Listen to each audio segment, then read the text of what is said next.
I'm Miranda from Peaceful Living with Miranda, and I help mums with their own well-being and everything that comes with that so that they can be the parents they want to be.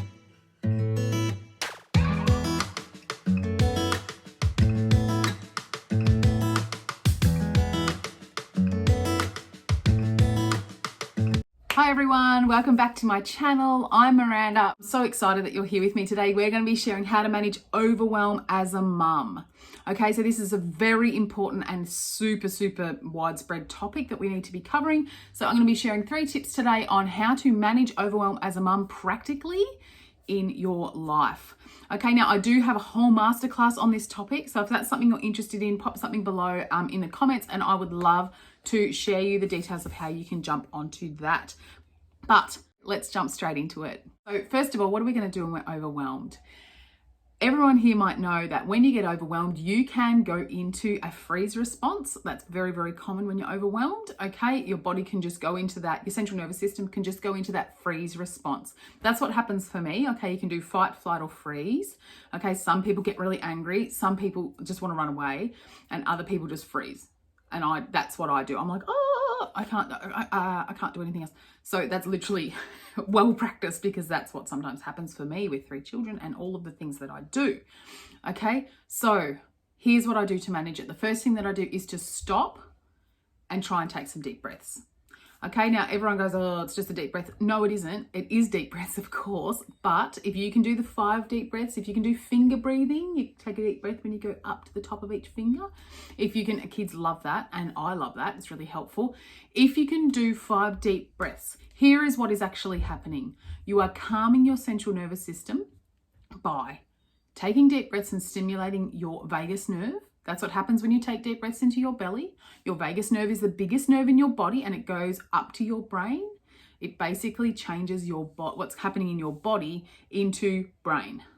Okay, so that is exactly why if we start doing deep breathing, we are physiologically calming our central nervous system, which overall starts to bring that fight or flight or freeze response back down. Okay, it's all to do with the brainstem. It's all to do with your prefrontal cortex. It's all to do with all those areas, amygdala, all those areas of your brain. It starts to calm that down. Even if you don't feel calm, you probably won't feel calm fully after 5 deep breaths, but it's going to start the process off. And that is what we really need to be doing. So when you are in overwhelm, stop, tell everyone else to stop if you can. Take 5 deep breaths, or if you need to be grabbing the child off the top of the piano or whatever is happening, take 5 deep breaths while you're doing it. Manage it, try and slow it down as much as you can. That usually happens about breath 3 for me because the first 2 are really furiously huge. So about breath 3 and I'm going, okay, now let's just intentionally slow this down now. All right, so doing those deep breaths is very important for your nervous system, for you, and for managing that overwhelm. Second thing on managing the overwhelm, when you are not in that overwhelm space, when you need to be literally calming your nervous system right that second, like from the top, and you can go, okay, I'm still quite stressed, I'm still feeling really agitated, but I'm not like blowing up. Like I'm not in fight, flight, or freeze anymore. I'm feeling a little bit, less heightened. Then what can you be doing? So one of the things that I really always recommend is to get a pen and paper and to start doing a brainstorm. So stop, sit down, go, you know what, I'm getting a coffee, I'm putting the TV on for the kids, whatever needs to happen, so that I can sit down for 10 minutes and have a brainstorm and go, what am I doing? I need to get this out of my head. I need to get this out of my head. I need to go, I haven't done all of that. Write it all down and just go, this is my, amazing piece of paper that's not leaving me for the day. Write it all down on that piece of paper and then go, okay, it's all in front of me. It's not in me. It's not stuck in my brain anymore as much. And when you get up in 5 minutes and you go and you get the washing out, which I need to do because I can hear it beeping. When you go and get the washing out, when you go to do whatever you're doing, then when you remember something else that you're like, I forgot to write that on there, just go over to the list and write it down. Okay, if you are at work, you can still do this. You can still write a list and go, I'm just going to just brainstorm my own list. Have it going on a piece of paper near you and just go, every time I think of something, I'm just popping it over there on that because that is what I'm coming back to later. And it's going to help me remember the things that I need to do for home And then you can have a list for work. If you've got to have a work list, which I'm sure you do, and you've got to have a home list, then that's great. At least you can go, this is everything that I need to do. And then later on, when you feel like it and you've got time, you can go, okay, I'm going to partition this into this week, next week. Definitely needs to be done today. This can be done by someone else, which leads me into the next point in a second.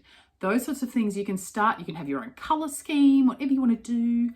Okay, I might even come up with one myself and share it with you guys. I love it.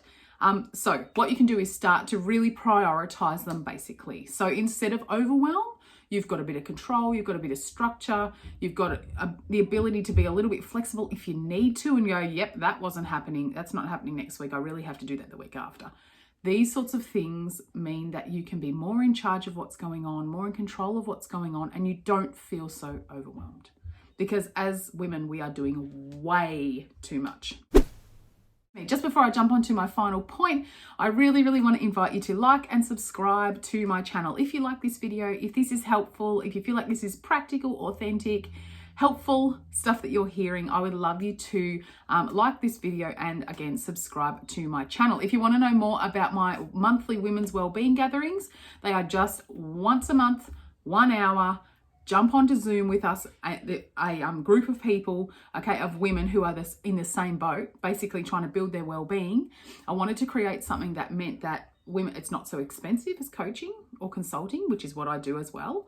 Okay, of course you can join that if you want to, but it's not as expensive as that. It's more, it's easier to just jump on for an hour a month and you can still feel like you're intentionally working on your well-being and get some of your goals knocked over yourself, okay, with help from me as the coach and the rest of the group, okay? Excuse me. So they're starting in August. Super excited about them and I can't wait to see some of the stuff that comes out of this space. So anyway, all of that aside, let's jump back into it. Like and subscribe if you want to. Otherwise, let's get on to topic 3. Now, managing overwhelm as a mum, what we need to remember to do, and this is very hard for many mums, so difficult for many people, and not just mums, anybody, okay? If you are in overwhelm, you often feel like, I can't let go of all of this. That's on the build up to the bit at the top, and then at the top you're like, I don't want to do any of it. So, and that if that happens over time, over a longer time, like not just a few moments or not just, a day, if that happens over a longer time, that's a really huge contributor to burnout. And that's what we don't want to be doing, because once you've burnt out, well, it can be, it can come back, of course, but it's a much longer road than learning this stuff earlier on, she says, sounding like she's done it lots of times. Remember to ask. Now, if you're feeling overwhelmed, tell someone about it. It sounds really easy. I know it isn't easy. I understand there's this thing called pride getting up in our face a lot of the time, and this thing called high expectations getting up in our face going, I'm going to look bad if I ask someone to help. You're not. You're going to look like someone who actually asks someone else to help, which people do all the time. Okay, like people on movies and people, in real life, and people all over the place are getting other people to help them all the time, because that's actually how we're made, to help each other. Okay, and that's fine. Okay, and the other thing that is really good for, it's great for asking, because it's great to ask because it means that you are actually going to be supported by those around you and you're supporting them. Okay, but with the pride, yes, that's going to be dented a bit. Okay, do we need this big old pride? No, we don't. Okay, we don't need all this big old pride. And the other thing we don't need as much of are these huge high expectations. Now, yes, we want to have expectations of ourselves, yes.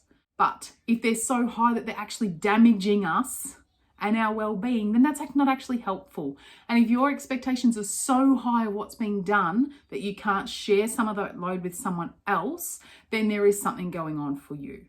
Okay, so if you cannot share those things with your partner, if you can't share the fact the baby needs to be bathed with your partner, as long as they're a safe and reasonably capable person, okay, if you can't share that with them, then either there's something going on with them or there's something going on with you. Because you should be able to, if you've got a reliable, safe, happy partner who loves being a parent to their children, and I understand not everyone has that, but if you do, then you should be able to go, you know what, it doesn't matter if the baby's little toe doesn't get washed with soap today. Like, that's actually okay. We should be able to let some of that stuff go. All right, so don't let your pride get up in your face. Don't let your big high expectations of yourself or everyone else get up in your face, and actually ask someone to help you and be okay with the help that they give you. That's my little, my little challenge for you today, because I meet so many mums who want to do all of it and we can't. If you are a mum and you are overwhelmed, join my women's wellbeing gathering once a month. Do something. You don't have to do that. Talk to someone. You can join me in coaching if you want, but you don't have to do that. You can talk to someone else about it. You can talk to a friend about it. You can just have a download on a piece of paper about it. Don't forget to brainstorm. Okay, like and subscribe. Share this video if you want to, if you feel like it has helped you. Okay, overwhelm does not need to rule our lives, but we need to be proactive against it. All right, I'm Miranda. I'm from Peaceful Living with Miranda, and I hope you have a beautiful, amazing day with no overwhelm. All right, see ya.